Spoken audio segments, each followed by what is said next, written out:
In this video, I'll show you how to copy files from a CD to a USB in Windows 11, 10, 8, or 7.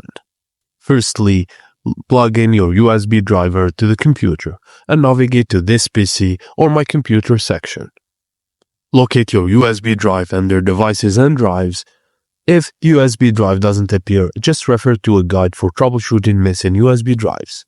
Now, while keeping the USB drive open, press the Ctrl+N to open a new File Explorer window.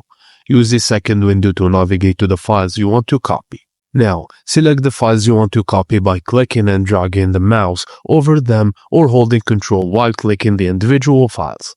Click and hold the selected files, then drag them to the USB drive window. Release the mouse button. Once the files are over the USB drive window, the files will be copied to the USB drive. You can also select the files you want to copy, right-click on the selected files and choose Copy. Switch to the USB drive window, then right-click on an empty space in the window and select Paste, or press Ctrl+V, and the files will be pasted into the USB drive. All you have to do is verify and safely eject the USB drive.